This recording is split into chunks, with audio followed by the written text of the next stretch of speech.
Alright, so this is a spinoff of my Diablo 1 Unique Items series in which I go over the game mechanics and try to help make a little bit more sense of them. So what brought this on? Well, during the last video, the Ice Shank, a viewer asked me why I didn't show the Swords Attributes. Honestly, I'd just forgotten. I had the screenshot and everything, just didn't put it in the video. But it did get me thinking. The Ice Shank is little more than a Crimson Sword of Might with half durability. So I decided to do this somewhat brief video and give a basic overview on how the mechanic for prefixes and suffixes works and how it contributes to Diablo's overall replayability. However, please bear in mind this is a general overview for how this works in the first game, as from Diablo 2 onward, in addition to uniques and magicals, there are set and rare items, and I really don't want to get into this. Anyways, for reference, I am consulting both the Prima official strategy guide for Diablo 1 in terms of the full set of prefixes and suffixes, as well as the journalist's guide for additional information in regards to the nitty-gritty behind the spawn mechanics, as the Diablo wiki just doesn't seem to have a whole hell of a lot of information in relation to this. So what are prefixes and suffixes and how do they work?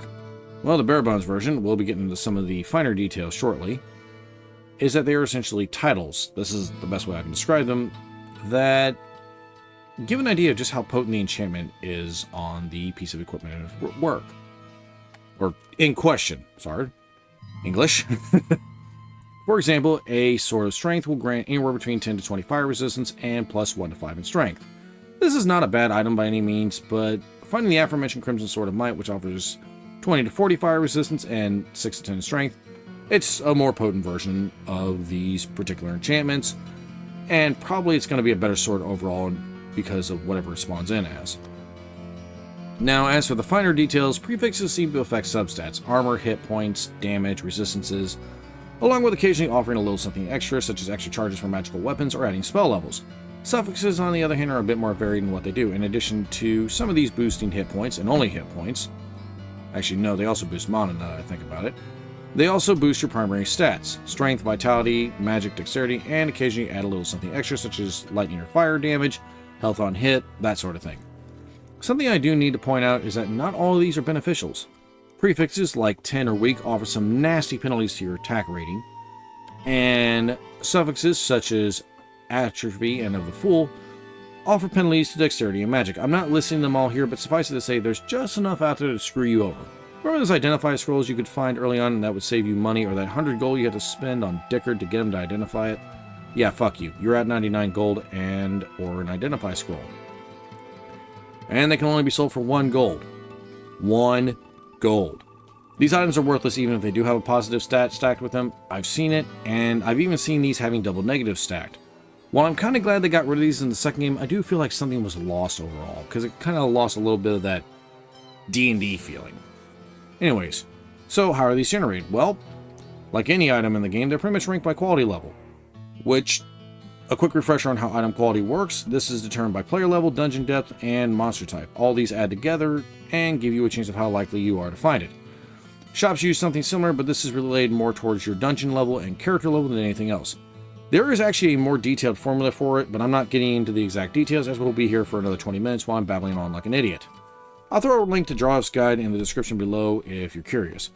However, I will give you an example. The prefix Fine, which boosts armor, is quality level 1, which pretty much spawns all game, whereas the prefix Awesome, a much better version of this quality, or prefix, is quality level 28. And you're much more likely to find a single prefix or suffix on an item than you are a double stack, and even then, the prefix and suffix may be completely random. And we'll say, for example, on a suit of hard leather armor, you find the prefix Awesome and the suffix of Power, which is a higher level version of the suffix Strength, but you have much better armor. We'll say Ringmail, which is usually armor class 17 to 20 that offers similar, if somewhat lesser benefits. Say, find Ringmail of Might. And yes, I've seen this before. It's common enough to see a low-tier item get a high-quality enchantment, and while yes, the 2 enchantments are technically better than what you have, that doesn't necessarily make that piece of gear superior. Using this example, we can ask the question, how does RNG determine what prefixes and suffixes are applied to both town and in the dungeon? I really don't know. And neither do the guides. Let me put it this way, there are so many items and so many prefix and suffix combinations that there's really no way to properly calculate just how these are going to be applied together given the sheer amount of variation. And I honestly don't have the time or remaining lifespan to try and create a spreadsheet for it, let alone figure it out. Anyways, to sum it up, it's pretty safe to say prefixes and suffixes are, to put it lightly, major game changers, and can influence just how well or badly you do against the minions of hell, and in a lot of cases are usually just of greater effectiveness than unique items. Doesn't mean uniques are bad, but it does put into some perspective why they aren't exactly looked on fondly outside of a few instances, like the Dream Flange. Anyways, hope you all enjoyed the video. This should hopefully give you a general idea on how this works, and I will see you all in the next video. Peace out.